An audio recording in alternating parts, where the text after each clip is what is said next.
I'm getting a lot of requests to help out with the non-owner occupied or the absentee owner on what to do so we can get listing appointments from that group in 2021. So let's take a quick look at the framework to master any lead source.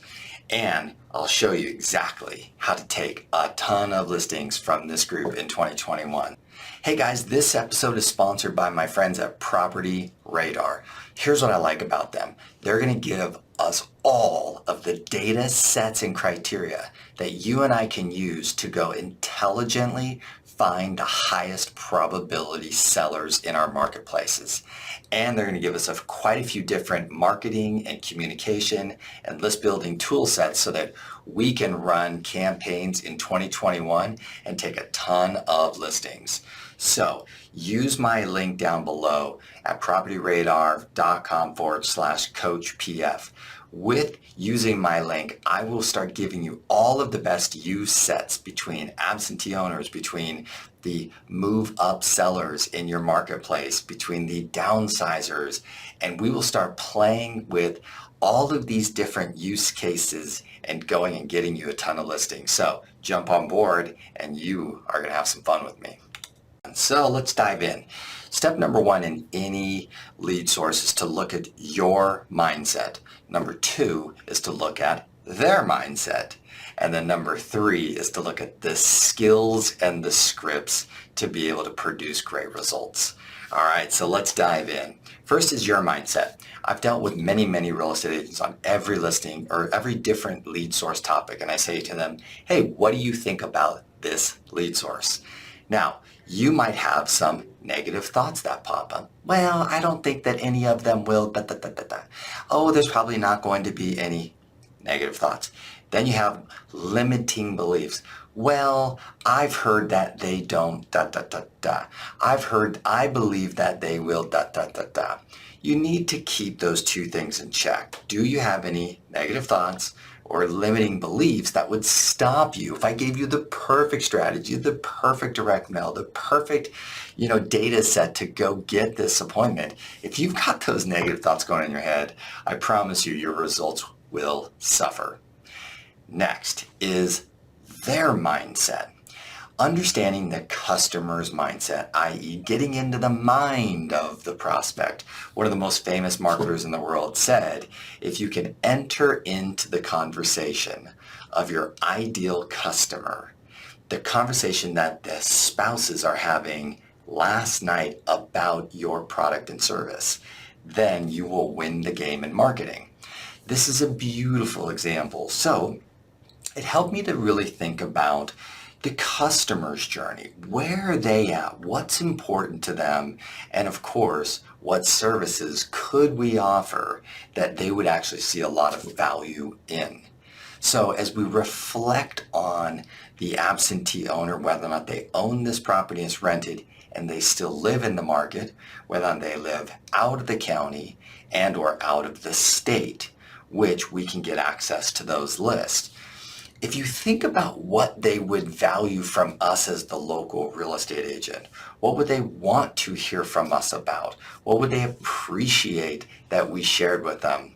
This is the line of questioning that takes agents from resistance, awkwardness, feeling salesy, and moving into being a real estate advisor, being a consultant, being someone that is contributing and helping. And just that little shift moves the needle when it comes to prospecting and or your marketing initiatives or writing your letters or whatnot.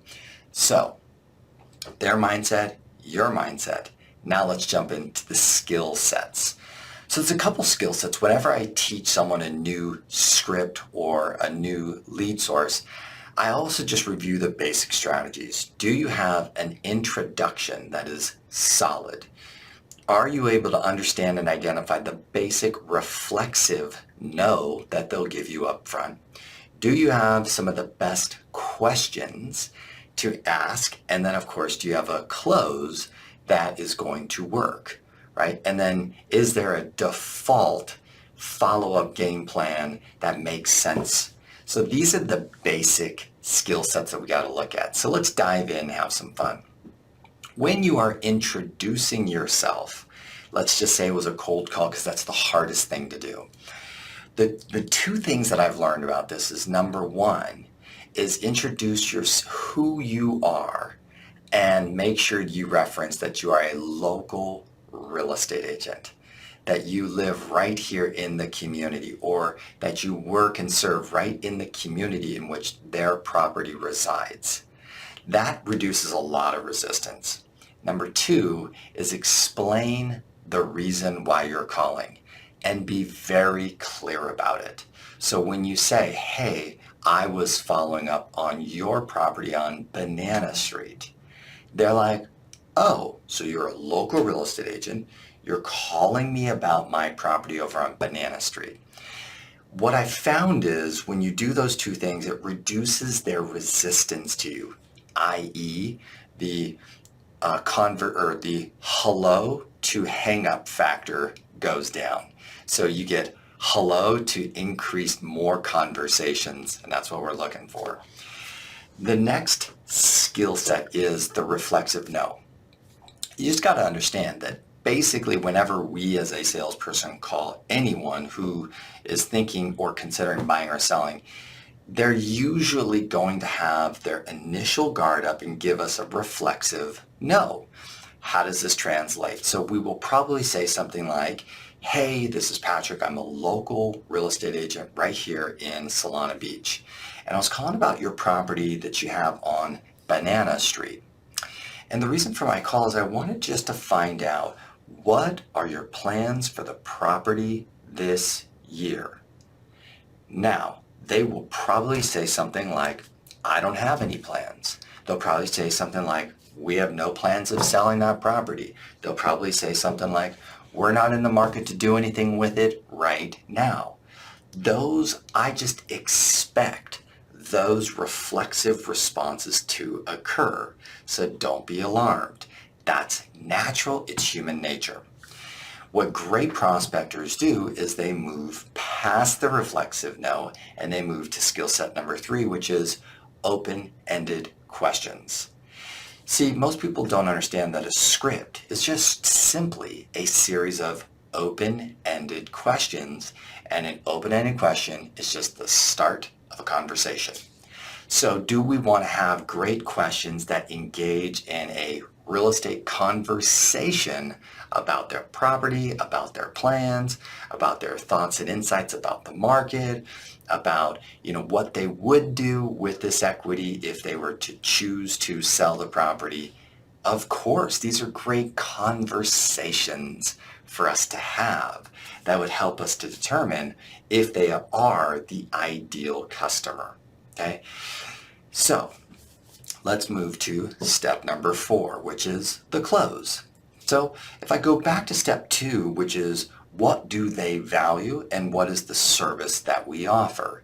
So if someone had expressed some interest in selling this property, then what is the service that you would offer that we can tie into your close? So a simple example of that would be, hey, if I spent a couple hours doing some research on what I can do to sell your home for either the highest possible price, maybe the fastest way out, maybe what it would take to sell it with the tenant in, and what those numbers look like, which, hey, if I owned a property and I was out of state and you said there's a couple of these different options, one's the hassle-free and one is the one where I get the most bang for my buck, knowing that every seller would like to probably review those options, right? Pretty safe to say. It would take a little bit of effort on your part to do that research so that you can present that to them. So that service value in the close dramatically increases your conversion rate. Now, is that a listing appointment? No, but it's an opportunity to earn the listing. And it's the right spot. So where we find the customer on the customer's journey, if you found someone who's ready to list the property within the next 30 days, great, give them a listing appointment, right? But if there's someone who is really in the consideration phase of the next 90 days, then that's the person that we need to map this close to. Okay, so let's take a look at step number 5. Step number 5 is really the default close for the person that is in consideration maybe 6 months from today, 9 months today, within the next 12 months. See, what most of you got to understand is if we're going to work on the non-owner occupied, the absentee owner, we want to build a database of a ton of these sellers who, A, they were responsive with you, B, they told you a little bit about what they were doing with this property, C, that they just have consideration of selling this thing, and that the last thing would allow you to follow up with them. And they would allow you the opportunity to earn the opportunity to sell the property. So this is where we need to map a close here. Okay, so my favorite close with a future seller is to say something along the lines of, hey, I would be happy to set up a custom list of properties and email that over to you maybe once a month or a couple times a month, right? And on that custom list, you will have properties that will either positively or negatively influence the value of your home. And the ultimate goal, of course, is that you can track the value of your home. So by the time that you and I discuss what your home would sell for, you would know the value of the home just as good as I would as a professional real estate agent. Would you like me to set you up on that custom list of properties? Most of the time the answer is yes. Just a simple market report customized for them. Use your MLS, use any one of the great CRMs, even the home bots today could get that thing done. So there's the series of scripts right there, right? Skills and scripts. So just in quick summary, your mindset, their mindset, intro, reflexive note, questions, close, long-term nurture. In the next video, what we'll do is we'll talk about really tools, software, the numbers, scheduling, and your goal by looking at the total addressable market. So I hope this was helpful. Let me know if you have any questions about the non-owner occupied, and I look forward to helping you take more listings in 2021.